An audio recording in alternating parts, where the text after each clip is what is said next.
Muy buenas tardes, tengan todos ustedes. Sean bienvenidos a un evento más que organiza el Tribunal Superior de Justicia y el Consejo de la Judicatura del Estado de México, quien a través de la Escuela Judicial, atendiendo a su programa de difusión de la cultura jurídica 2021, en esta modalidad en línea, llevará a cabo la conferencia La Justicia Transicional y el Amparo en Materia Penal, que disertará el doctor en Derecho Juan Antonio Maruri Jiménez, catedrático de la Escuela Judicial del Estado de México. Enseguida daré lectura a un breve resumen curricular del expositor. Es licenciado en Derecho, especialista en Derecho Penal, maestro en Derecho Procesal Penal, maestro en Ciencias de la Educación, doctor en Derecho Penal, doctor en Política Criminal, entre otros doctorados. Actualmente se desempeña como director general de la Academia de Peritos en Ciencias Forenses y Consultoría Técnica Legal AC, catedrático de la Escuela Judicial del Estado de México, de la Escuela Judicial del Estado de Nayarit, docente en diversas universidades de prestigio nacionales e internacionales, miembro honorario y profesor ad honorem del Instituto Mexicano de Victimología, Sociedad Civil, entre otras distinciones. Cuenta con más de 20 artículos en revistas científicas y de opinión en Argentina, España y México, así como 6 libros y 3 colaboraciones en diversos países.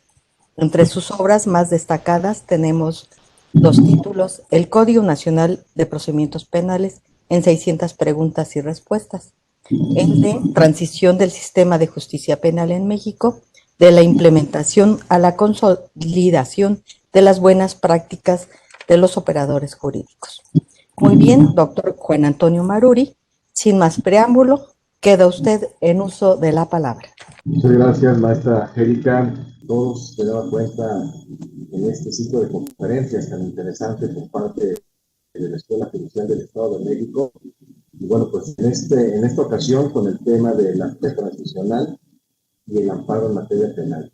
Era un tema bastante actual, bastante interesante. Y bueno, pues voy a compartirles en la pantalla una presentación para ir platicando de manera muy amena este tema tan interesante. Vamos a compartir la pantalla. Muy bien, pues este tema de la justicia transicional es un tema muy amplio. Recientemente se ha tomado con gran interés, pero sobre todo también con la seriedad que requiere este tema. Incluso aplicado no únicamente en la justicia federal, sino también en la justicia local, ya por algunos de los estados de la República. Un caso muy emblemático es aquel que tiene relación con el asunto de los 43 estudiantes de Ayotzinapa.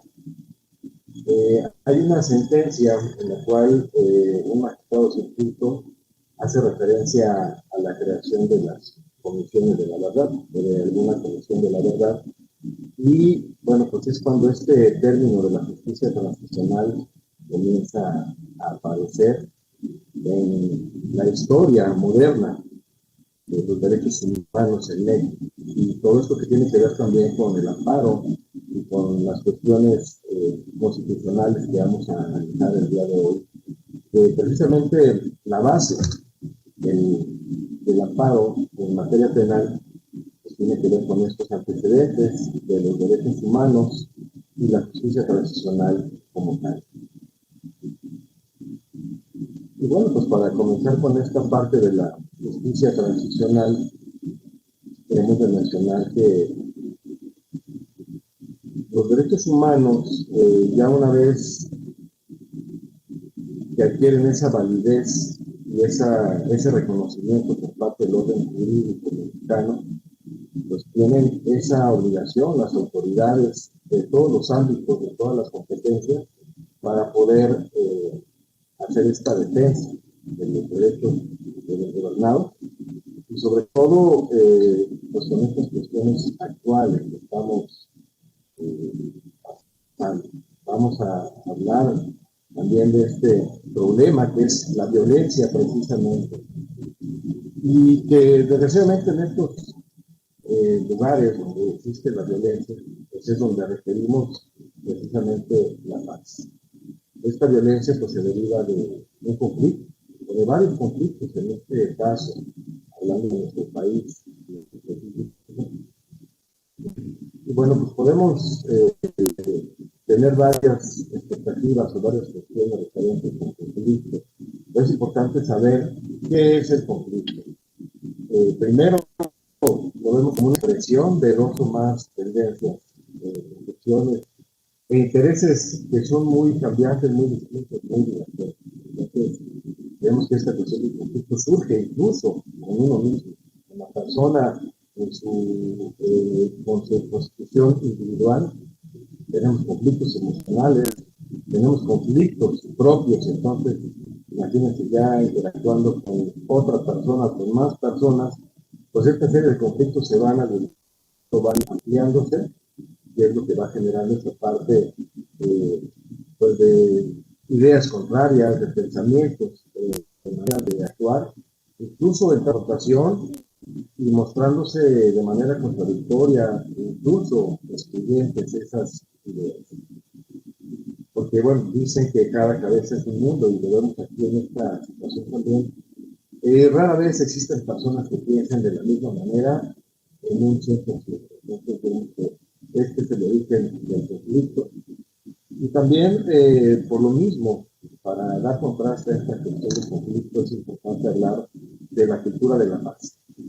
Cultura de la paz que deriva precisamente de esta justicia transicional y que va a ser la base para poder conocer toda esta temática que vamos a aterrizar al final con la cuestión de la humanización del derecho, la humanización de la institución del amparo, que ha sido una gran institución reconocida a nivel nacional y que cuando se implementa en México, justamente con ese sentido de humanismo, con ese sentido de fraternidad, con ese sentido de justicia tan elevado que se consiguió en el momento, vemos que la cultura de la paz es una serie de valores, actitudes y comportamientos. No es únicamente el estudio de un tema, la relación con la cuestión de los derechos humanos, sino es todo aquel conjunto de valores, actitudes y comportamientos que debemos arraigarnos como hábitos para poder precisamente practicar la paz. Desde los valores de la justicia, de la honestidad, de la verdad, de la dignidad, respetar todos esos derechos humanos y comportarnos de esa manera coherente. No es únicamente conocer la información, qué son los derechos humanos, cuáles son, y tal vez tener en claro algunos de ellos, sino que adoptemos esa cuestión activa, básicamente que lo vamos a llevar a cabo, y entonces esta cultura de la paz realmente tenga ese renombre y esa cuestión de aplicabilidad en México.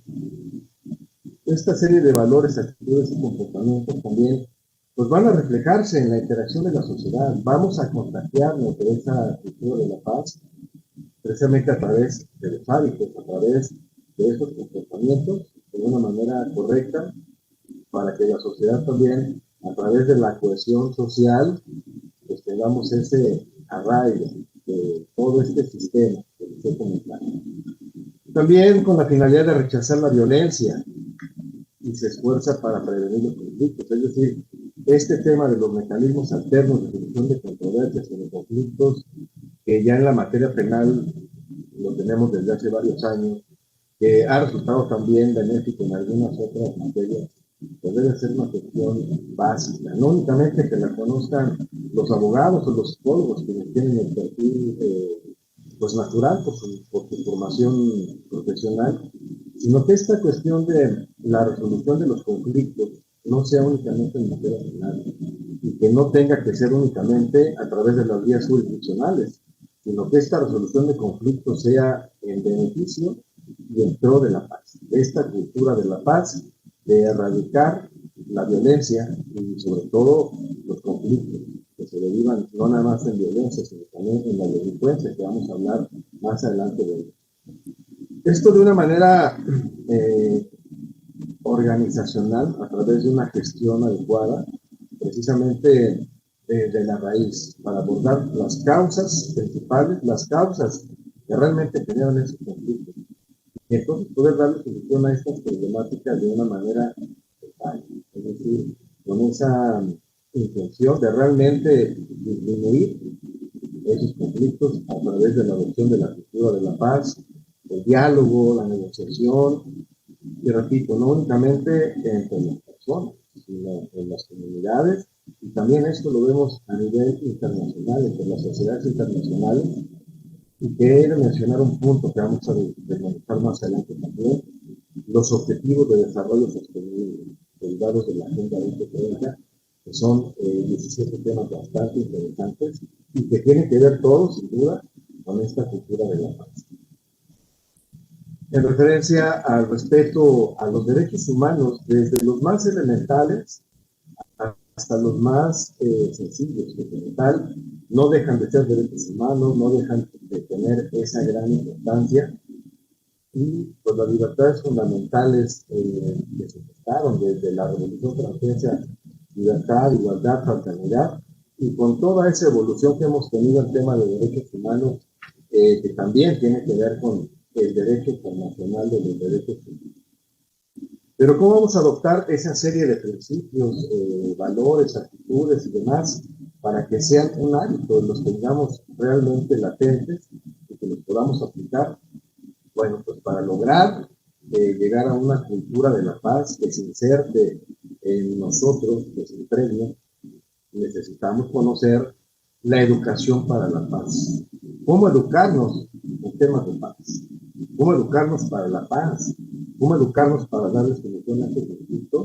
Precisamente a través de promover todo este conocimiento de los derechos humanos, de la paz, de la resolución de los conflictos, de estos hábitos que debemos de adquirir para que se generen cambios en el comportamiento y esas actitudes sean positivas, sean benéficas, sean realmente aplicables. Y esto, desde la niñez, desde los niños tenemos que empezar con esta promoción de la cultura, desde la enseñanza en el kinder, en el preescolar, en el caso de México. Vemos con pena que la Organización de las Naciones Unidas lanza un proyecto, un programa para llevarse a nivel internacional en todos los países, que es el Decenio para la Educación de los Derechos Humanos, que como su nombre lo dice, el Decenio, se proyectó que en 10 años tenía que haberse dado esa información, ese conocimiento, esa capacitación, esa culturización en todos los países para conocer temas sobre derechos humanos, desde los niños hasta los de mayor edad, y también pasando por sectores públicos, sector privado, sector político también, los gobernantes, incluidos en este interesante tema. Pero vemos que no hizo gran expectativa en la mayoría de países, y en México, pues desgraciadamente, no hay una educación tal de los derechos humanos, de esa adopción desde los seres más inocentes y más habidos de este conocimiento, desde los niños.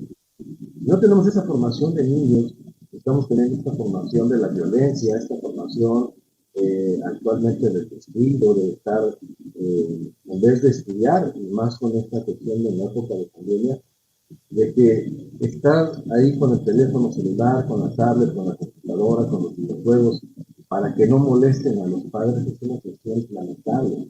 Y que eso pues se desaprovecha el tiempo, pero más que eso, se desaprovecha esa formación en derechos humanos, esa formación de vida para aquellos que pues van a crecer y que en su momento pues son las personas en manos de quienes vamos a estar como profesionistas, como gobernantes, y bueno, pues es una cuestión que sí debemos de reflexionar para poderlo implementar.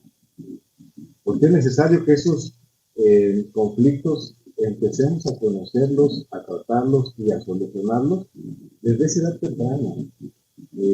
No podemos seguir consiguiendo que ahora, lejos de rescatar esta parte de la educación para la paz y la cultura de la paz, digamos unidos en la violencia, violencia mediática, violencia política, violencia de todo tipo. Ya tenemos una tipología de violencia bastante extensa y pues debemos erradicarla de manera gradual a través de la educación para la paz y la adopción de esa cultura de la paz. Precisamente adoptar esas condiciones a nivel personal, a nivel gregario de la familia, a nivel comunitario, a nivel social y a nivel internacional. ¿Y cuál es el contenido de esta educación para la paz? Pues son temas muy interesantes que aquí yo quise compartir con estos 6 puntos específicos. ¿Cuáles son los temas, los pilares para la cultura y la educación para la paz? Educar para vivir con justicia y compasión. Justicia es uno de los principios y derechos más importantes. Y obviamente, pues en esta área del derecho en la que nos desempeñamos nosotros, la justicia, dar a cada quien lo que le corresponde. La compasión, pues es una virtud que debemos tener todos desde la niñez y hasta el último de nuestros días. La compasión por nosotros mismos, compasión por nuestros semejantes y por las instituciones también. Educar para poder los derechos humanos y la responsabilidad. Debemos educarnos en derechos humanos, saber qué son, saber cuáles son, saber dónde se contienen, pero también importante conocer esos derechos, esas obligaciones, tanto para los gobernados como para los gobernantes, que establece el artículo primero de la Constitución Política de los Estados Unidos Mexicanos, que ya le vamos a dar su departamento específico más adelante. Educar para construir el respeto cultural, la reconciliación y la solidaridad. El respeto, la dignidad y esta cuestión de hermandad en las culturas, en las sociedades, es una cuestión muy importante. Y que por desgracia en México también, por esta situación de violencia, ahora por esta situación de pandemia, se ha dejado de lado. Entonces, no podemos construir sin atender a nuestras raíces, a nuestras cuestiones culturales, a toda esa idiosincrasia que tenemos como mexicanos, la cultura, el lenguaje, la gastronomía, el medio ambiente, los sistemas, nuestra gente. Eso es lo que estamos no tomando en cuenta. Y esto, si lo cambiamos, si hacemos estos hábitos en las culturas positivas, obviamente que vamos a cambiar en la educación para la paz. Educación para vivir en armonía con la tierra, y esto también es muy importante de una manera holística, vamos, de una manera integral, no únicamente ser respetuosos de la tierra como tal, donde se siembra todo aquel producto alimenticio que consumimos, y con esto es muy vasto y muy rico en esto, sino el ecosistema, el medio ambiente. Vamos a ver que en los objetivos de desarrollo sostenible se tocan varios puntos en este aspecto. Entonces, tener ese respeto a la tierra, a la vida, al universo, a toda esta cuestión de la normatividad también, pues implica respetarnos a nosotros mismos para tener ese respeto, para educarnos en respeto y educar a nuestros hijos, a nuestros semejantes en ese respeto. Cultivar la paz interior no es una cuestión únicamente de palabras, o una cuestión que queramos aterrizar en relación a alguna religión, sino que esta cuestión de la paz interior se refiere a la tranquilidad, a la quietud interna, porque no podemos pretender solucionar un problema cuando los propios y los internos, que a veces son mucho más fuertes, ni siquiera sabemos que existen, no sabemos cómo tratarlos, no los queremos tratar, y entonces la soberbia, el egoísmo y muchas otras cuestiones se apoderan de nosotros en este sentido. Y si no tenemos esa paz interior, con buenos pensamientos, con buenas acciones, sin estar en cuestiones religiosas o en cuestiones incluso espirituales, lo dejamos como una cuestión de paz interior, de una tranquilidad, de una calma para poder abordar un conflicto y entonces poder dar esa educación para la cultura de la vida. ¿Qué indica esta cuestión de contraste? La paz para eliminar el conflicto, la paz para eliminar la guerra, la paz para eliminar la delincuencia, la paz para eliminar la violencia. Para eso nos va a servir la paz. Y entonces, para adentrarnos en la no violencia, es importante conocer el contenido de los derechos humanos, la legislación, cómo lo aborda, cómo engloba esos derechos humanos, sobre todo cómo se hace el reconocimiento en nuestro país. Esto de la mano con los objetivos de desarrollo sostenible para poder también lograr una diversidad cultural, que converjan todas esas culturas de las cuales México es bastante rico en ese aspecto, en ese sentido. La diversidad cultural, la cuestión de la fraternidad es algo que debe prevalecer, y más en estos tiempos. Se necesita armonía, se necesita paz, se necesita esa hermandad, esa comunión, esa cohesión, para que podamos erradicar este gran problema del conflicto y por lo tanto de la violencia. Vemos en pantalla estos objetivos de desarrollo sostenible. Como se mencionaba, son 17 objetivos. Les voy a mencionar únicamente así a manera como está en la imagen. Primero, el fin de la pobreza. Después, el hambre cero. Tercero, salud y bienestar.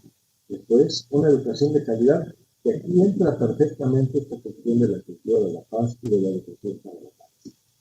La igualdad de género también es un tema muy importante para poderlo aplicar, pero sobre todo conocerlo antes de aplicarlo. Agua limpia y saneamiento, vemos aquí la cuestión ecológica, la cuestión de la vida, de nuestros recursos naturales, también con la energía asequible y no contaminante, un trabajo decente y crecimiento económico, industria, innovación e infraestructura, reducción de las desigualdades, que va muy de la mano con la igualdad de género, la educación de calidad, y todos los podemos hilar de alguna u otra manera. Ciudades y comunidades sostenibles también, producción y consumo responsables, acción por el clima. Esto es muy vasto, esto implica muchas cuestiones, no únicamente cuidado del medio ambiente, sino también desarrollo de las tecnologías, va con la cuestión del trabajo decente y del crecimiento económico, ciudades y comunidades sostenibles, la industria, la infraestructura, etc. Y también la relación con la vida submarina, que es también una cuestión cultural que tenemos bastante alejada, bastante abandonada en la cuestión de estas especies acuáticas. También la vida de ecosistemas terrestres. Y de ahí, pues para terminar con los dos últimos, que son de gran interés para la aplicación de estos objetivos de desarrollo sostenible, también para la adopción de una cultura de la paz, pero sobre todo para una convivencia sana, armónica y por supuesto pacífica. Paz, justicia e instituciones sólidas. El Estado de Derecho, la gobernanza, las instituciones de gobierno deben estar debidamente robustecidas. Debemos darle ese gran interés, debemos dar ese respeto también a las instituciones, a las autoridades, para tener esa solidaridad y también lograr alianzas para que se lleven a cabo estos objetivos. Alianzas con el gobierno, con organizaciones de la sociedad civil, con los empresarios, con los académicos, con los científicos. Esas alianzas deben ser de una manera integral para poder llegar a conocer esa cultura de la paz y educarnos en paz.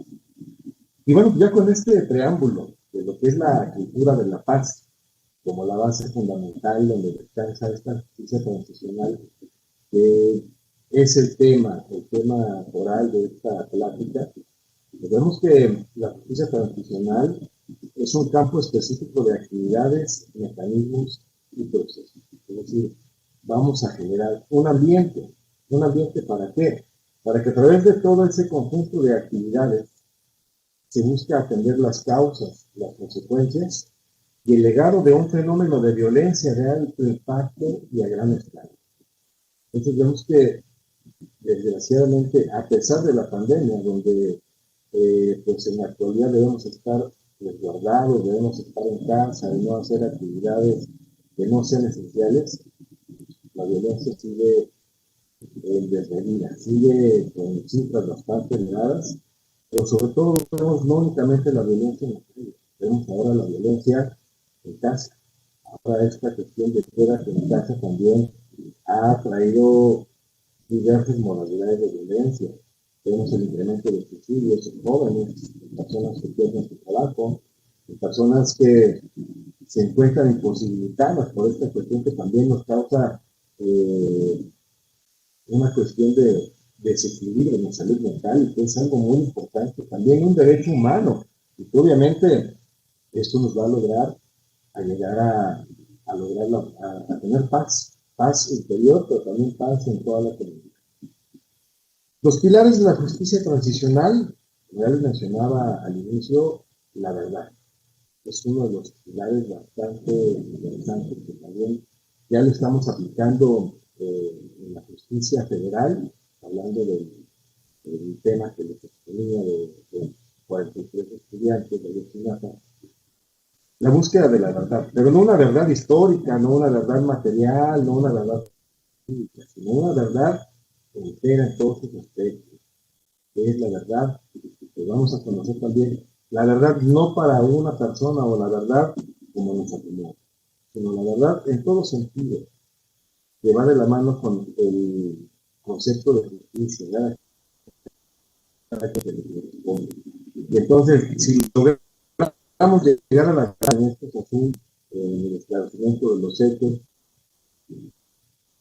si aplicamos la justicia de una manera correcta, también acciones de reparación, de resarcimiento, y lo más importante, estas garantías de no repetición, que vamos a ver en diversos instrumentos internacionales.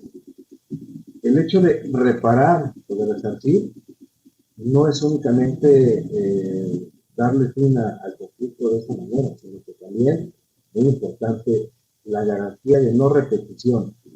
Ya investigamos, ya conocimos la verdad, ya se aplicó la justicia y ya se establecieron mecanismos de reparación, pues también la autoridad debe velar para que esto ya no se vuelva a repetir, ni con esa persona a la cual se le está reparando o haciendo, ni con nadie más. Entonces, esto es una cuestión bastante importante, las garantías de no repetición, que vamos a ver más adelante. Como objetivos de esta justicia transicional, tenemos la creación de instituciones responsables para poder recuperar la confianza en ellas. El sistema de justicia penal acusatorio que tenemos actualmente en México es una institución bastante popular. La normatividad y de hecho el espíritu mismo de la reforma tiene mucho, tiene grandes expectativas, tiene grandes bases, pero también tiene grandes problemáticas, cuestiones muy complejas, desde la implementación, y bueno, pues ahora que se supone que estamos en la parte de la consolidación, este sistema de justicia penal no ha transitado de una manera correcta por muchas razones. Es tiempo también de dejar de echarle la culpa a la ley, a la autoridad, a la pandemia, ¿sí? Es momento de que seamos responsables de estas cuestiones, que asumamos nuestra responsabilidad y que entonces estas instituciones sean respetadas, sean consolidadas y sean, por tanto, optimizadas. Y que esa confianza que tenemos y que vamos a seguir teniendo, pues sea tal para que nos haga esto de una manera menos complicada. Posibilitar el acceso a la justicia en los sectores sociales más vulnerables, que hemos sido la queja de toda la vida, queja de muchos sectores. Vemos aquí la cuestión de los grupos vulnerables, niños, mujeres, gente mayor, la diversidad sexual, etc. Vemos ahora cada vez más fractura, más divisiones, vemos más grupos vulnerables y vemos que entonces la justicia no está haciendo esa tarea como tal de la accesibilidad. Y vemos que también ahora los medios electrónicos tienen mucho que ver, son fundamentales en esta época de pandemia, pero aún antes de la pandemia ya se estaban aplicando estos mecanismos. Y en este caso, el Poder Judicial del Estado de México es pionero en el país con estas cuestiones tecnológicas, cuestiones innovadoras, que ahora nos permiten trabajar con un alto grado de certeza y también con un alto grado de efectividad, independientemente de la situación que estamos pasando con la pandemia, que a diferencia de otros sistemas judiciales estatales, no están trabajando, no están activando estas cuestiones tecnológicas que finalmente en el Tribunal del Estado de México tenemos ya bien logrado esta cuestión tecnológica. También respetar el Estado de Derecho, eso es básico. Respetarlo por parte de los gobernantes, por parte de los gobernados, desde los gobernados, Y por todo ese aparato, organizaciones de la sociedad civil, empresarios, académicos, científicos, tenemos que tener ese respeto. Pero ¿cómo debemos tener ese respeto? Pues conociendo precisamente los objetivos de desarrollo sostenible, los derechos humanos, y arraigándonos estos principios, esos valores, para dar ese respeto a las instituciones, porque son la autoridad máxima en el país. La ley y las instituciones destinadas para aplicar la ley, eso es lo que merece un gran respeto. La facilitación de los procesos de paz y la promoción de las resoluciones duraderas para los conflictos. Vemos también con tristeza que en el ámbito jurisdiccional pues, se llevan a cabo convenios para dar fin a asuntos civiles, mercantiles, penales, laborales, etcétera.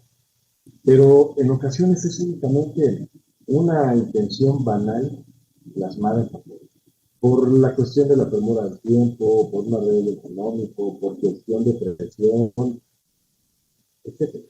Pero no llegamos a una verdadera solución del conflicto porque no tenemos esa paz interior, porque lejos de firmar un documento debidamente redactado como lo marca la ley, no tenemos esa intención tanto, no tenemos esa tranquilidad, no tenemos esa paz mediante la cual debemos solucionar ese conflicto. Y es porque también no manejamos el perdón, no lo aplicamos.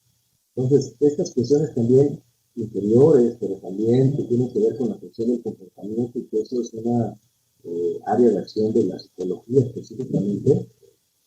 Si no conocemos los beneficios y los fines del perdón verdadero, no de firmar un documento que diga perdón, sino de perdonar realmente a nosotros mismos y a quien nos generó un conflicto, pues esto va a seguir.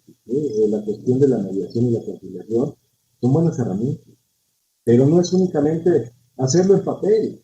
La cuestión es que sea algo sentido, que sea algo de corazón y que realmente el perdón se otorgue para evitar ese tipo de conflictos. Y obviamente, pues, fomentar la reconciliación con nosotros mismos y con aquel que nos agravió, con aquel que nos generó este conflicto, que nos causó un daño. También eso es algo muy, muy interesante.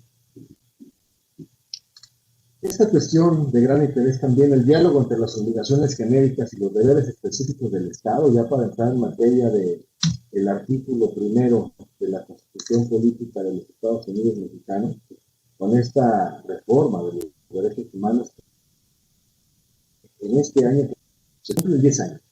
El contenido de este tema, bueno, pues es la contextualización, como lo estamos haciendo de esta manera, desde el conflicto y para el conflicto, esa solución como tal. Surgen y se desarrollan obligaciones en materia de derechos humanos de tal manera que las obligaciones van directamente con las autoridades de todos los niveles, así como lo establece el artículo primero, que también nos habla de una cuestión de obligaciones genéricas y deberes específicos. Vamos a ver cuáles son ellos, vamos a ver la categorización. ¿Por qué se ha categorizado? Especialmente porque hay algunas que son obligaciones genéricas y deberes específicos. El desenvolvimiento de estas obligaciones en materia de derechos humanos, las diversas tipologías, pero sobre todo, ¿cuál es la naturaleza jurídica en relación a la protección de esos derechos humanos?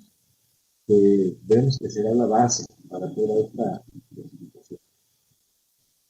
Un enfoque de protección diferenciada respecto a los derechos humanos, la debida diligencia como una herramienta fundamental de evaluación para el cumplimiento de estas obligaciones de todas las autoridades.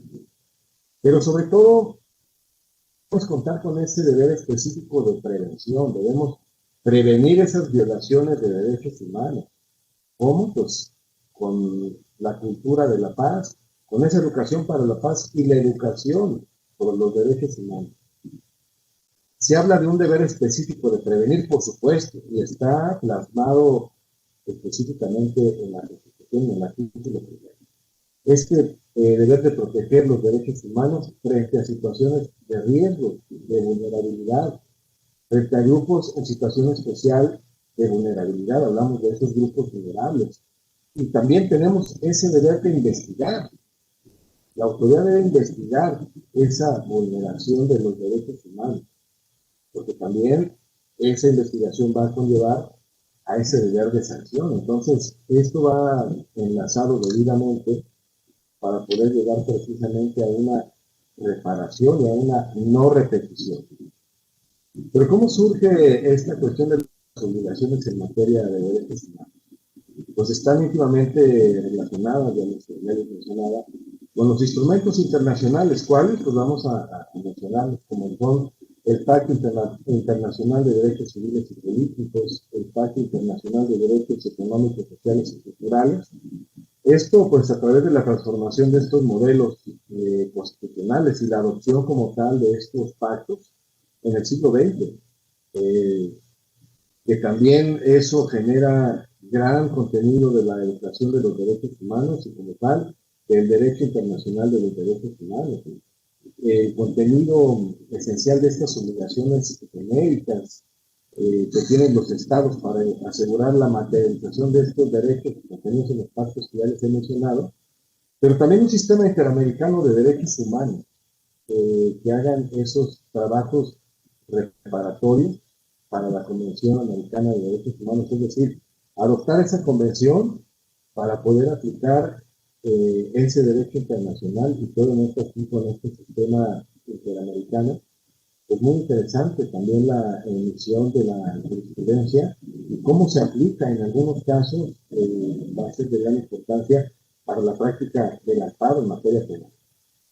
Hablábamos también de esas obligaciones de respeto y de garantía. Y que bueno, pues por mencionarlo, con esta reforma constitucional de hace ya casi 10 años, se cambia el concepto que manejamos de garantías individuales por el concepto de derechos humanos. Pero seguimos hablando de garantías, sí. Las garantías de protección ahora son ese conjunto de sistemas que van a proteger precisamente el cumplimiento de esos derechos, van a protegernos de esas violaciones de los derechos humanos por parte de las autoridades, pero también, un punto importante, por parte de los particulares. Y vamos a ver estas distintas tipologías.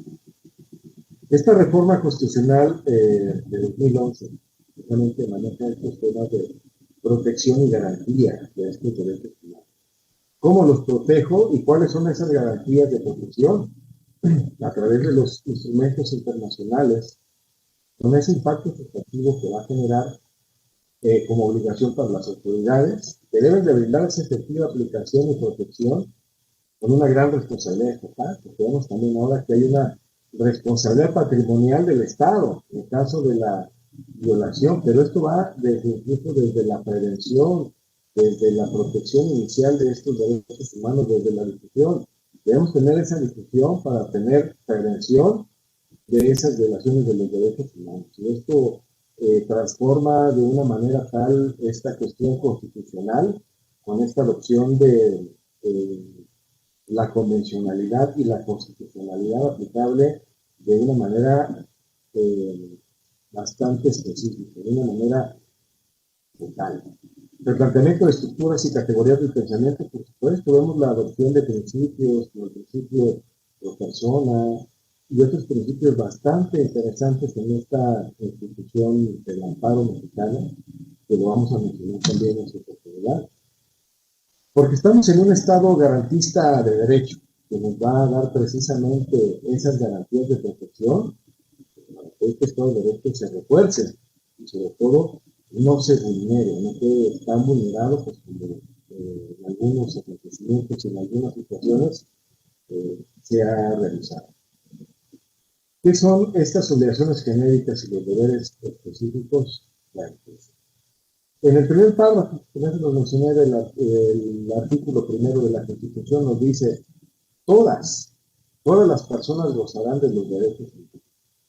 ¿De cuáles derechos humanos? De todo. ¿Qué son los derechos humanos? Pues hay muchas concepciones, muchos conceptos, muchas definiciones, incluso algunos bastante complejos. Pero debemos hacer esto de una manera sencilla para la sociedad en general, pudiendo tal vez tomar en cuenta los derechos humanos como aquellos derechos que tenemos todos los seres humanos, y también los seres vivos, ahora hablando de ecosistemas y animales, que por el simple hecho de serlo, de ser seres vivos, de ser personas, tenemos esa protección, ¿sí? Entonces, ese reconocimiento por la Constitución y los tratados internacionales hace que esos derechos humanos se conviertan en derechos fundamentales debido al reconocimiento del orden jurídico, así como de las garantías para su protección. ¿Tenemos garantías para la protección de los derechos humanos? Claro que sí, lo vamos a ver más adelante. Que son garantías jurisdiccionales y también no jurisdiccionales. Y que este ejercicio no podrá restringirse ni suspenderse, salvo en los casos muy, muy específicos que contempla el mismo artículo 29 de la Constitución.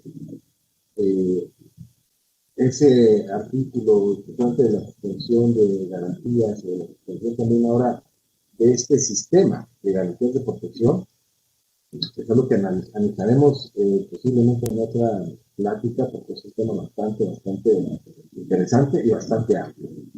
El segundo párrafo nos habla de las normas relativas a los derechos humanos que se interpretarán de conformidad con la Constitución y los tratados internacionales de la materia. Es decir, también nos habla de la protección más amplia de la Constitución, favoreciendo en todo tiempo a las personas. Y entonces este principio también tiene gran aplicación, pero sobre todo una gran herramienta de protección de los derechos humanos. El tercer párrafo se refiere a que todas las autoridades en el ámbito de sus competencias, hablando de nivel municipal, estatal, federal, todas las autoridades tienen la obligación, una obligación constitucional, una obligación imperante, una obligación que no se puede evadir. Y nos habla de promover, respetar, proteger y garantizar esos derechos humanos. De conformidad con estos principios también de universalidad, interdependencia, indivisibilidad y progresividad. Estos principios de los derechos humanos son de gran importancia, de gran relevancia, de gran interés para aplicarlo las autoridades y también ser oponibles a las autoridades. Y por tanto, pues el Estado deberá prevenir, investigar, sancionar y reparar las violaciones de los derechos humanos en términos que la ley establece. Esta es cuestión bastante interesante. Y hablamos aquí ya de las cuestiones específicas. Prevenir, investigar, sancionar y reparar esas violaciones. Pero ¿por qué categorizamos estas obligaciones? ¿Por qué les damos esa nivelación o esa categoría como tal? Pues porque encontramos complicaciones y dificultades en la limitación de sus alcances en los instrumentos internacionales. Esa ponderación de los derechos humanos en ocasiones se vuelve compleja, precisamente para quien aplica justicia. Porque también hay una falta de claridad en esa clasificación de los deberes específicos, a pesar de que los puntos están debidamente detallados, y hablamos de un contrapeso en las obligaciones contra libertades o beneficios. Esto requiere esta actividad de ponderar. El conocimiento y abordaje de los derechos humanos de manera sencilla para facilitar su exigibilidad, pero no podemos hablar de esa sencillez si no tenemos esa educación y esa comprensión de los derechos humanos como tal, a través, como ya les mencionaba, de la implementación de este gran proyecto de diseño de la educación de los derechos humanos con esas herramientas de enseñanza-aprendizaje. Y eso lo vemos también desde el ámbito de la aplicación y la cultura de la paz, la educación para la paz. No es únicamente, repito, tener esa información en libros, tener esa información en este tipo de charlas, sino que debemos de contar también con unas herramientas de aprendizaje y de enseñanza, es decir, con un sistema pedagógico para que lo podamos comprender y entender, que sea significativo, para que podamos darle esa importancia, esa relevancia. Hablamos ahora de las obligaciones genéricas del Estado mexicano. Promover. ¿A qué se refiere promover? Pues darnos a conocer el significado de una vida digna, el significado de toda esta serie de derechos humanos, que precisamente al conocerlos, al saber que los tenemos, al disfrutarlos y al exigirlos, pues tenemos una vida digna, la cual debiera ser libre de conflictos, libre de violencia. precisamente adoptando esa cultura de la paz. ¿A qué se refiere el respeto? El Estado no debe privarnos de manera extrajudicial, en este caso de la vida a una persona, ni de los demás derechos humanos, de los cuales tenemos arraigados, son inherentes a nuestra propia persona, a nuestra propia vida, a nuestro propio ser. Deben de proteger también que esas privaciones de la vida, de la libertad y de también otras vejaciones de derechos humanos no se realicen tampoco por particulares. Es decir, si la autoridad protege esto de las mismas autoridades, también vemos que ahora también debe protegerse para los particulares. Vemos que entonces se vuelve una cuestión compleja, pero repito, si trabajamos sobre el conocimiento y el establecimiento de esta cultura de la paz y de la justicia transicional, esto lo vamos a cambiar sin duda. El aspecto también muy interesante de garantizar esas garantías es el deber del Estado de proveer los elementos necesarios para lograr una vida digna.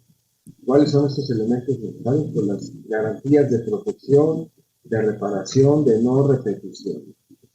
La naturaleza y dinámica de estas obligaciones, bueno, pues algunas de ellas se desprenden de manera natural de estos derechos humanos, las prohibiciones de torturar, del derecho a la integridad personal, distinciones entre obligaciones también de hacer y de no hacer. Vemos también las abstenciones, lo que en el derecho penal pues conoceríamos como la acción por omisión.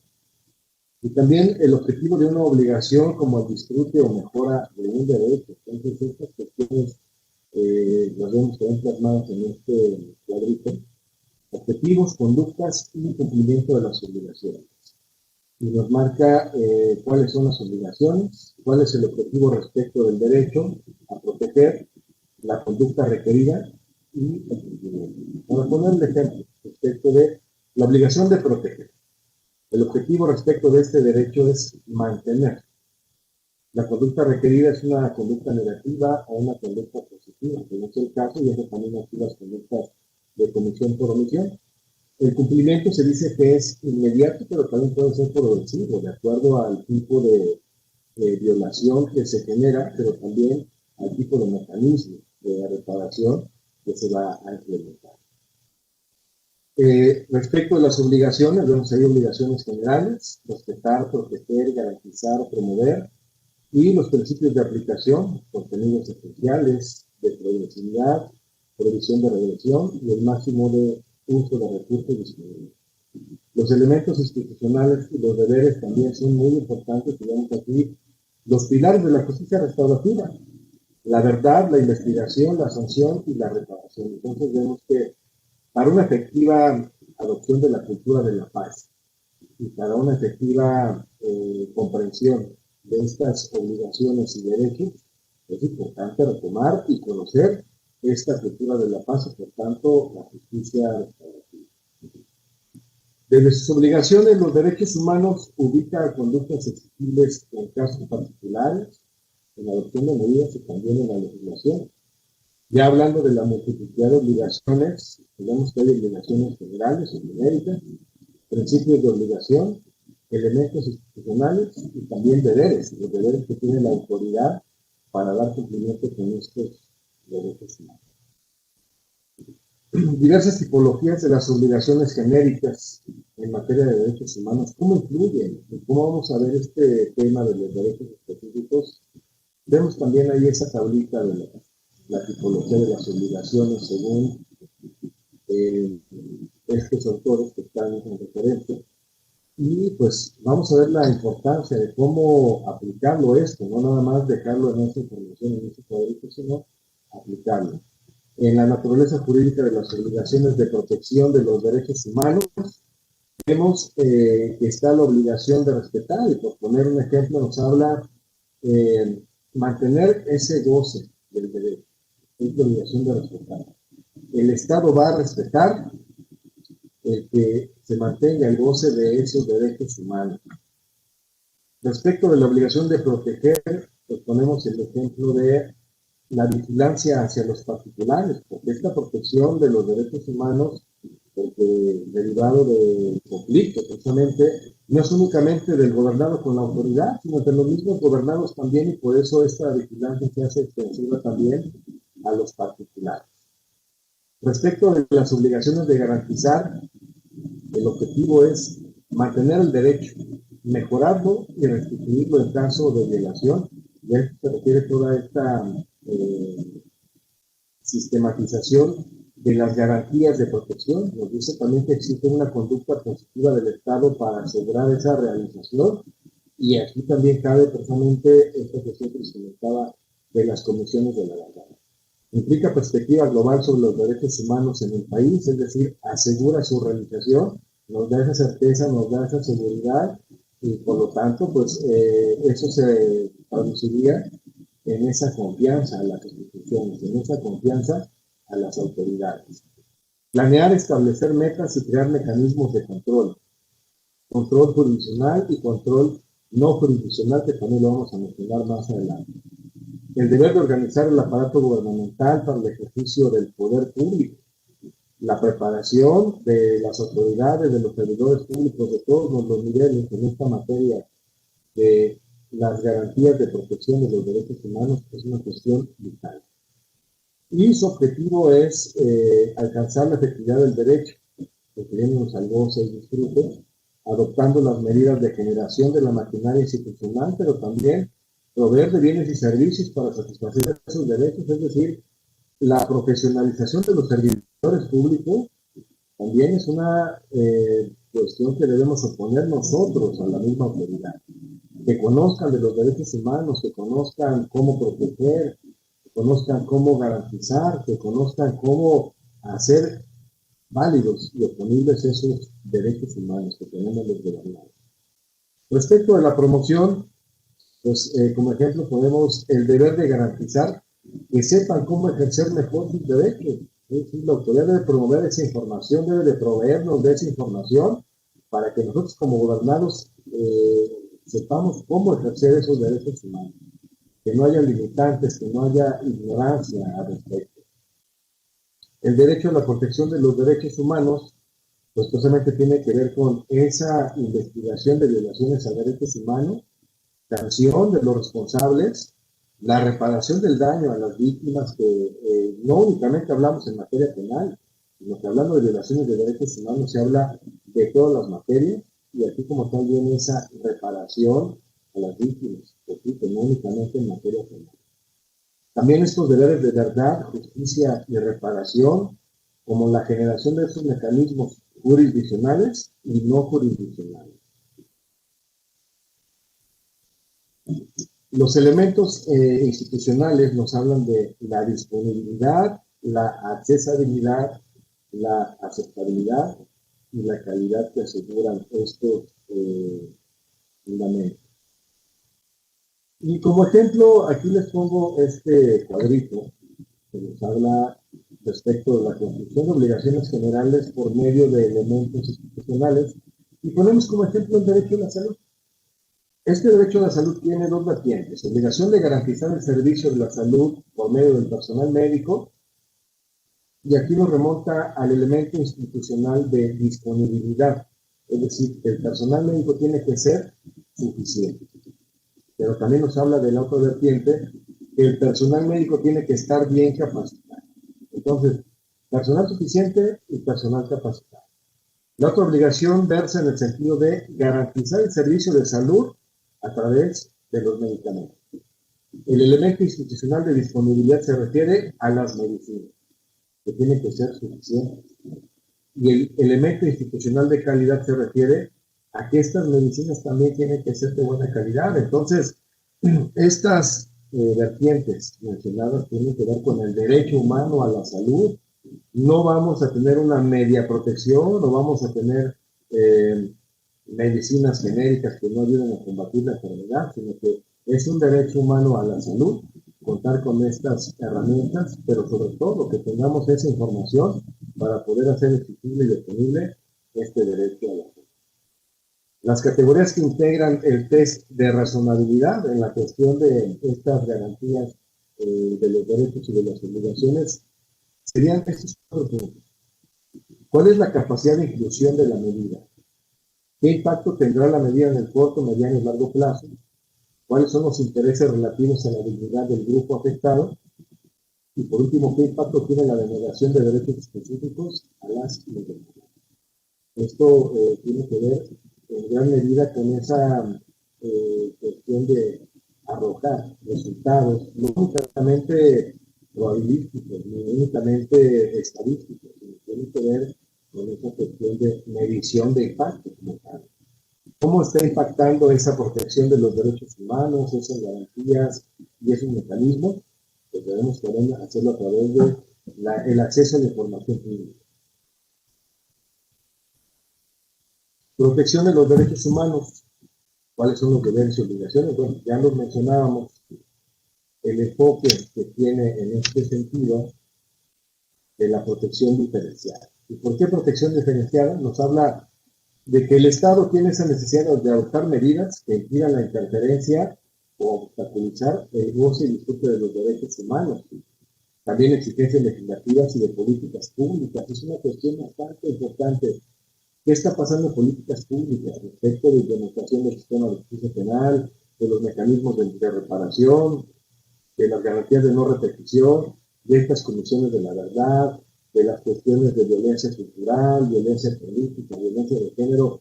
¿Cómo se está gestando esta cuestión de políticas públicas al interior de los gobiernos y de los poderes legislativos, ejecutivo y judicial?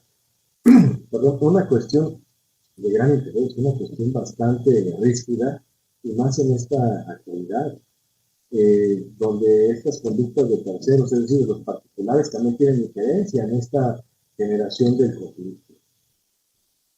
También es importante conocer una aproximación a los mecanismos de protección de los derechos humanos como tal, la garantía opuesta a los mecanismos o técnicas de tutela de estos derechos destinados a asegurar su efectividad. Vemos que normalmente hay ese choque, como lo vemos ahí en el esquema.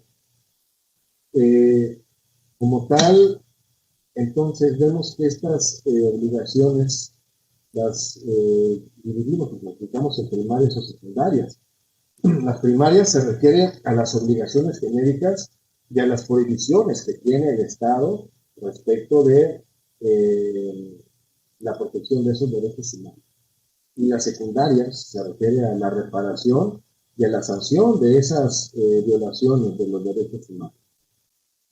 También considero importante poder analizar y mencionar este cuadro del cual nos habla Luigi Ferrajoli en la cuestión de los derechos fundamentales. Nos habla de criterios metaéticos, metapolíticos y los derechos fundamentales como tal.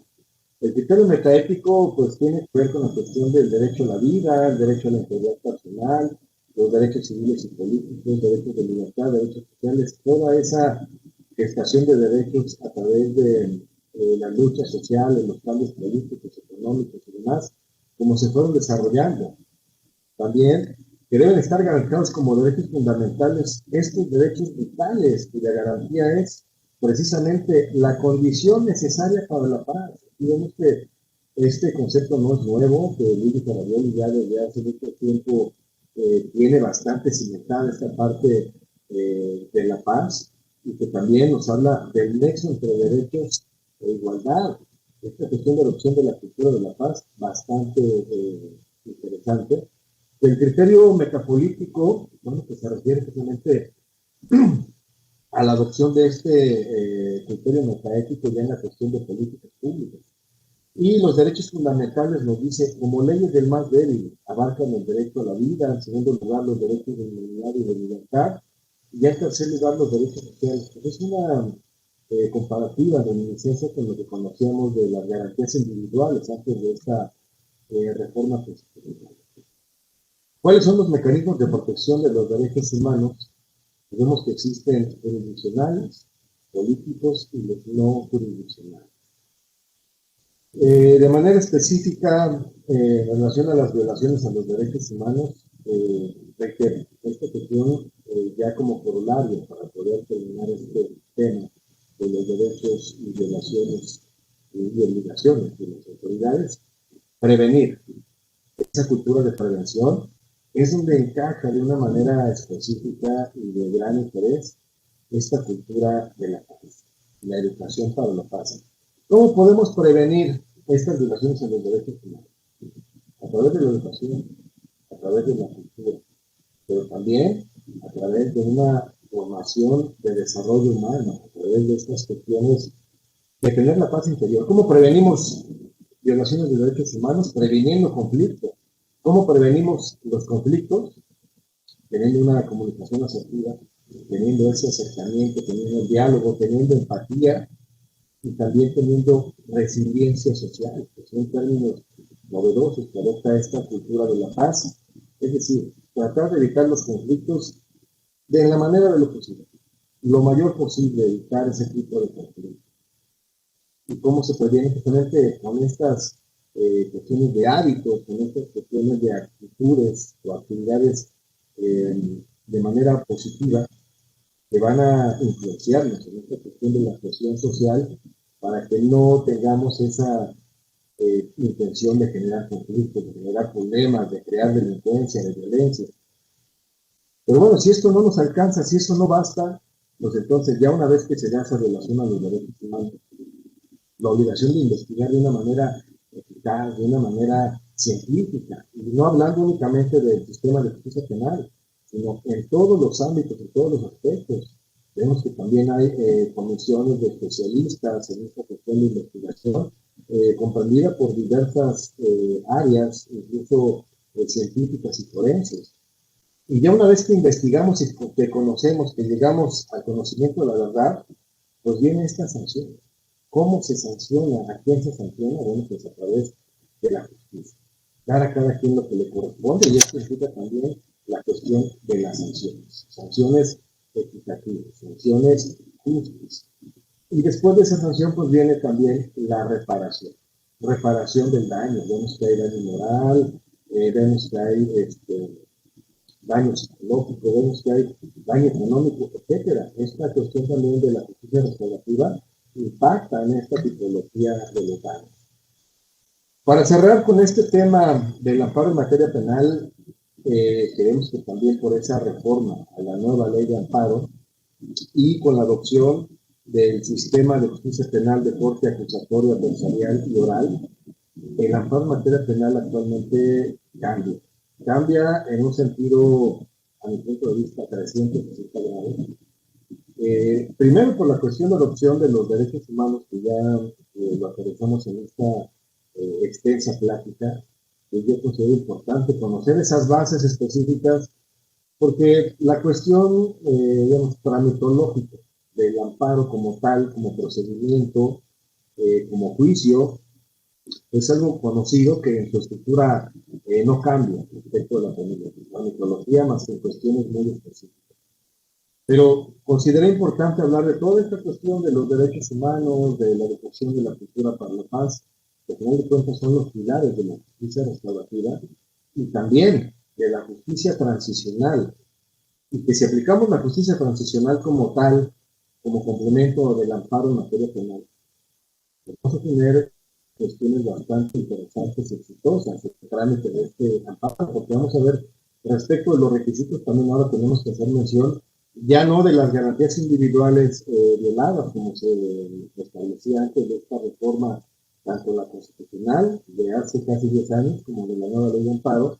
Ahora pues hablamos de derechos humanos, y ese tema pues ya lo abordamos bastante extenso, y que ya es de gran conocimiento de esta cultura de los derechos humanos que son, que engloban, y respecto del artículo primero, los 3 párrafos, de una manera específica y detallada, para poder llegar a la cuestión del amparo en materia penal, que también nos dice que haremos mención de los instrumentos internacionales donde se contienen estas violaciones a los derechos humanos.